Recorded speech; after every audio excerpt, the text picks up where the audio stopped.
જય સીતારામ, જય માતાજી। સ્વાગત છે તમારું મારી આજની રેસીપી વિડીયોમાં। તો આજ તો આપણે બનાવશું ગવાની શેકોનું શાક, એકદમ ટેસ્ટી અને એકદમ મસાલેદાર। તો તમે મારી રેસીપી પર નવા આવ્યા તો મારી ચેનલને હજી સુધી સબસ્ક્રાઈબર ના કરી હોય તો સબસ્ક્રાઈબર કરી દેજો। તે માટે છે ને મેં 250 જેટલી ગવા લઈ લીધી છે। ગવાને છે ને આપણે બે સાઈડની આવી રીતે ઝીણી કટિંગ કરીને લઈ લેવાની છે અને ગવાને છે ને આપણે 2-3 પોણીએ સારી રીતે ધોઈ લેશું અને આપણે તે માટે એક કઢાઈ લઈ લીધી છે। કઢાઈની અંદર આપણે તેલ એડ કરીશું। તેલને આપણે ગરમ થવા દઈશું। તો આપણું તેલ ગરમ થઈ જાય તેની અંદર રહી એડ કરીશું। રહીને પણ આપણે સારી રીતે ફૂટવા દઈશું। તો જો આપણી રહી પણ સરસ ફૂટીને તૈયાર થઈ તેની અંદર હિંગ એડ કરીશું। હવે તેની અંદર આપણે લસણની પીસ એડ કરીશું।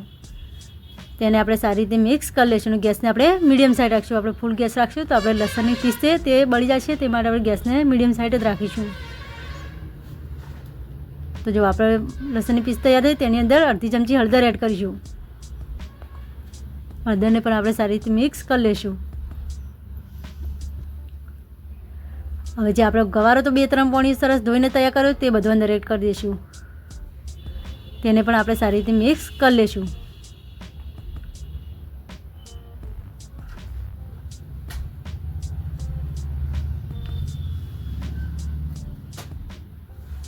તો આપણો ગવાર સારી રીતે મિક્સ થઈ જતો તેની અંદર આપણે મસાલા કરી લઈશું। અડધી ચમચી જીરું એડ કરીશું, ધાણા જીરું। સ્વાદ પ્રમાણે મીઠું એડ કરીશું। 1.5 ચમચી આપણે મરચું એડ કરીશું લાલ।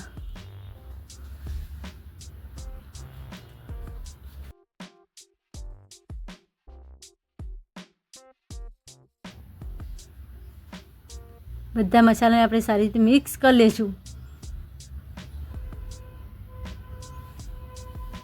ગેસને આપણે મીડિયમ સાઈડ રાખીશું, આપણે મસાલા બળી ના જાય તે માટે।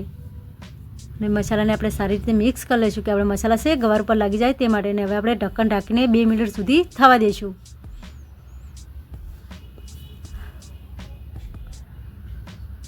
તો જો આપણે 2 મિનિટ થઈ જતી ને આપણા મસાલા પણ સારી રીતે શેકાઈને તૈયાર થઈ જશે।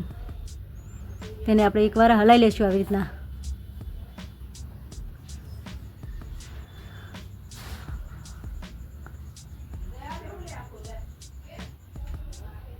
તેની અંદર આપણે પાણી એડ કરીશું।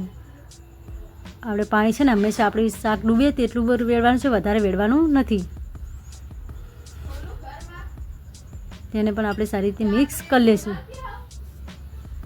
ગેસને આપણે ફૂલ રાખીશું હાલ।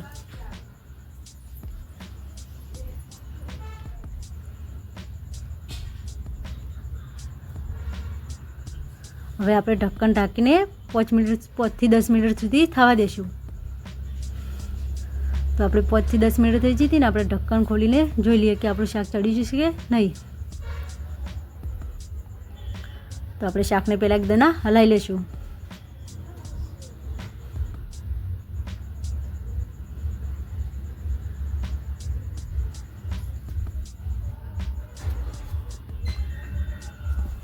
તો જો આપણું શાક એકદમ સરસ, આપણે શેક દાબો તો તરત દબાઈ જાય તેવી આપણું શાક ચડીને તૈયાર થઈ જશે।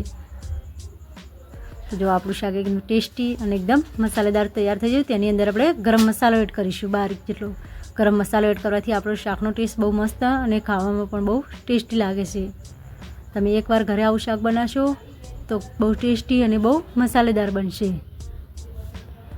તો જો આપણે ગવાનું શાક એકદમ ટેસ્ટી અને એકદમ મસાલેદાર બનીને તૈયાર થઈ જશે। તો તમે મારી રેસીપી પર નવા આવ્યા, મારી યુટ્યુબ ચેનલને સબસ્ક્રાઈબર ના કરી હોય તો સબસ્ક્રાઈબર કરી દેજો। તેની ઉપર આપણે લીલા ધાણા એડ કરીશું કટિંગ કરેલા। તો જો આપણું શાક એકદમ ટેસ્ટી અને એકદમ મસ્ત બનીને તૈયાર થઈ જશે। તો તમારા માટે અમે નવી રેસીપી લઈને લાવતા રહીશું। મળીશું આપણે નવા રેસીપીમાં। જય સીતારામ, જય માતાજી।